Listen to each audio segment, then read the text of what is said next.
सर्वप्रथम मी अष्टविनायक कलामंच आमचे जवळचे मित्र परममित्र प्रदीप सरांचे मी आभार मानतो की मला आज या ठिकाणी बोलावलं.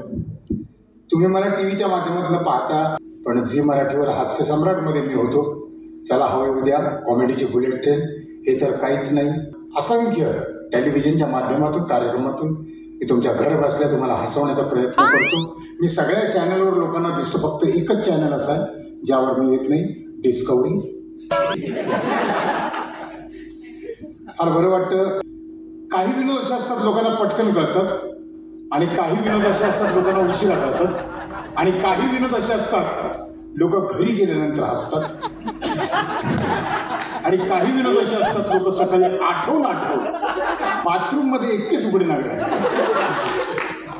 काल मी पुण्यात होतो. पुण्यातले प्रेक्षक फार सुज्ञ आहेत, फार हुशार आहेत. त्यांना विनोद कळला नाही तर येऊन माझी विचारतात, काय बोलला परत बोल. आज तुम्ही सगळे सुज्ञ प्रेक्षक आहात, तुम्हाला विनोदाची व्याख्या कळते म्हणून तुम्ही आल्यापासून हसताय. तुम्ही पाहिलं, तुम्हाला विनोदाची व्याख्या कळते. पहिला विनोद मी तुमच्यापर्यंत पोहोचवतोय.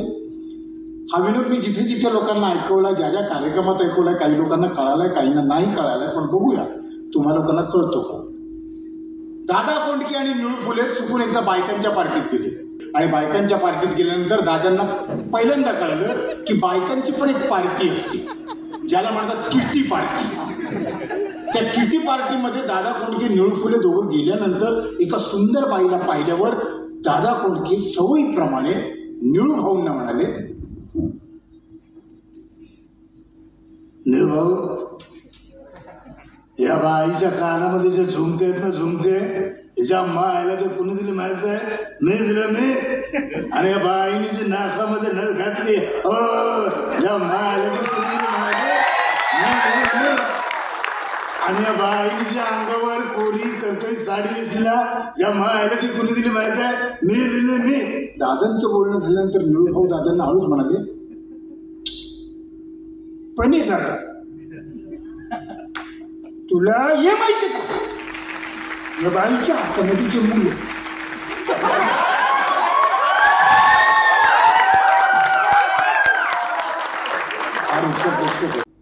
देवाने प्रत्येक माणसाला काही ना काही सवयी दिल्यात का, कोणाला चांगल्या, कोणाला खूप चांगल्या, कोणाला अति चांगल्या. एखादा माणूस जेवत असला, आपल्याला डोळ्यांनी दिसतो तो जेवतोय, तरी आपल्याला विचारायची सवय असते. तो जेवतोय आपल्याला दिसतं तरी आपण विचारतो,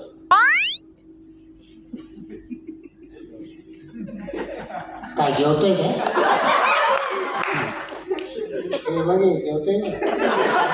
एखादा माणूस झोपलेला असला, त्याची झोप मोड करतात, बेडरूम मध्ये डायरेक्ट घुसतात. तो बिचारा नाईट शिफ्ट करून आला, डायरेक्ट बेडरूम मध्ये उठवतात, झोपलाय का. हे तर काहीच नाही, एका माणसाचं प्रेत चाललं होतं, अफाट गर्दी. एकाने पाहिलं, ज्याने खांदा दिला होता त्याला जाऊन त्याने विचारलं, याला काय. तुम्हाला त्याला झोपायची सवय, मला फिरवायची. पण काही लोक एवढी हद्द करतात, कुठे कोणाला काय विचारायचं सूट नसते. परवा एक माणूस फुल टेन्शन मध्ये आपल्या गरोदर बायकोला घेऊन डॉक्टरकडे चालला होता.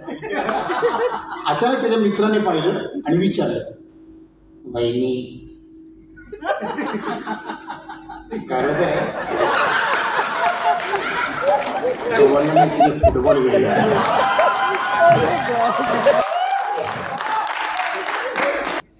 कोविड हा सगळ्यात भयानक प्रकार होता. त्यामध्ये सगळ्यात जास्त अवस्था वाईट झाली असेल तर ती नवऱ्याची.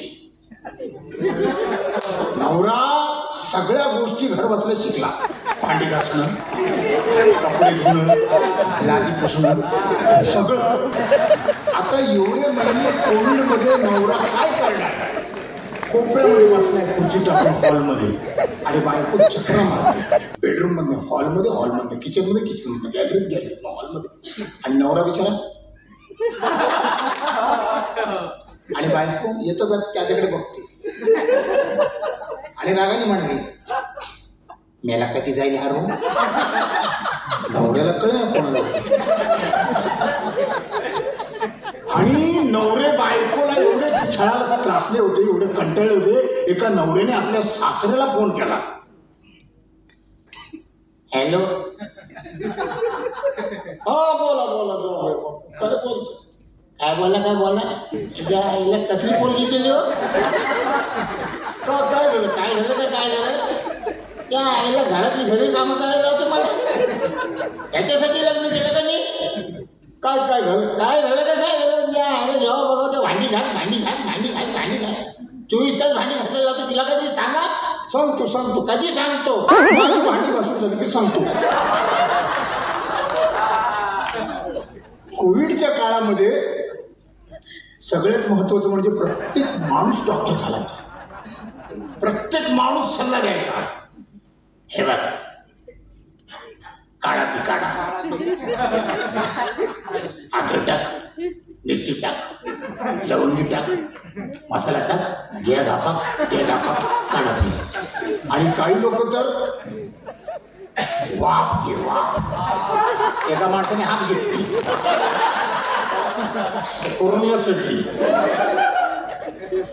एवढी अवस्था वाईट होती. एक वाक्य असं होतं की प्रत्येक जण बोलायचं तुम्ही पण बोलायचं मी पण बोलायचो आपण सगळेजण बोललोय गरम पाणी. एक माणूस 2.5-3 महिने एवढं गरम पाणी प्यायला पोटातल्या आतड्या घशाला म्हणायला लागल्या गीजर बसवलाय का रे. पण ज्या माणसाने मोबाईल तयार केला त्याने विचार केला की मोबाईलमुळे लोकांना सवलत मिळेल लोकांना त्याचा फायदा होईल लांबची माणसं जवळ येतील. विरुद्ध झालं उलट झालं काय झालं जी घरामध्ये ती दुरावली आणि जी लांब आहे अलिबाग पेण पनवेल विरार वसई डोंबिवली कल्याण अंबरनाथ बदलापूर त्यांना आपण जवळ आणण्याचा मोबाईलच्या माध्यमातून प्रयत्न करतो. पण घरातले आपण विसरलो आईला विसरलो वडिलांना विसरलो बहिणीला विसरलो सगळ्यांना विसरलो. फक्त आपण लांबच्या माणसांना जवळ आणण्याचा प्रयत्न करतोय. पूर्वी मोबाईलची साईज किती होती एवढी मोठी. तुम्हाला आठवत असेल फर्स्ट टाइम इंडियामध्ये मोबाईल आला पहिली बार मोबाईल का निर्माण. एवढा मोठा मोबाईल खिशामध्ये घालून माणूस रस्त्याने चालला तर असं वाटतं खिशामध्ये वरवंटा ठेवलाय.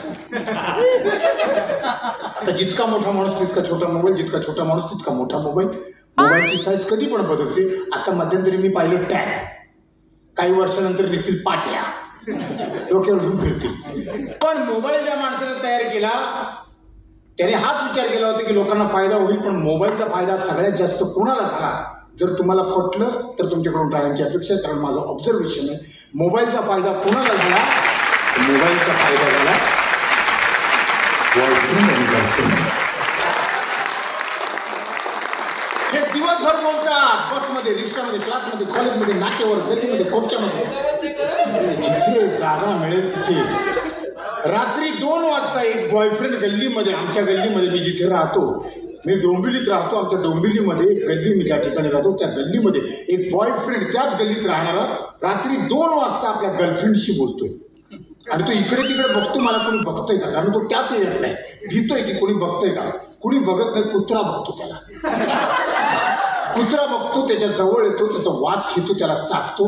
हा कुत्र्याला हँडल करतो तिच्याशी बोलतो आणि जेव्हा तो तिच्याशी मोबाईलवर बोलतो रात्री 2 वाजता तर त्याच्या मायक्रोफोनमधनं तिच्यापर्यंत आवाज कसा पोचतो आणि तिचा आवाज त्याच्यापर्यंत कसा काय त्या मायक्रोफोनमधनं येतो. रात्री 2चा सुमार तो कुत्र्याला हँडल करतो तिच्याशी बोलतो रात्री 2 वाजता.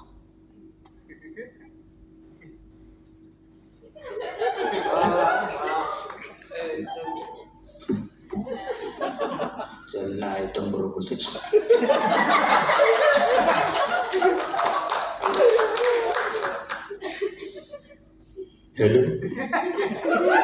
हॅलो रात्री 2 वाजता प्रियसीचा आवाज गर्लफ्रेंड.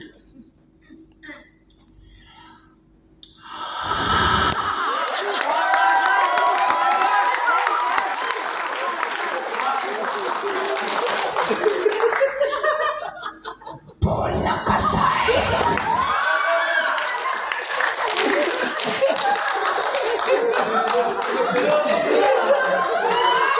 काय बोलतेस कुठून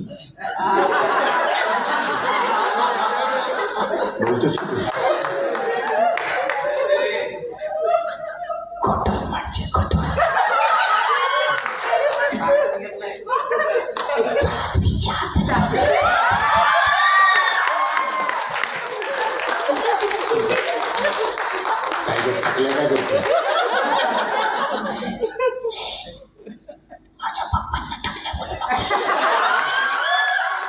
तुझ्याशी नाही बोलणार. अगं बोल ना, अगं बोल ना.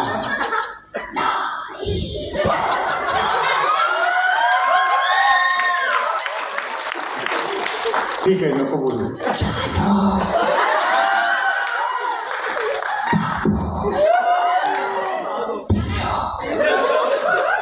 बोल, काय म्हणतेस? जादू, तू माझ्यावर किती प्रेम करतोस? खूप करतो. किती करतोस?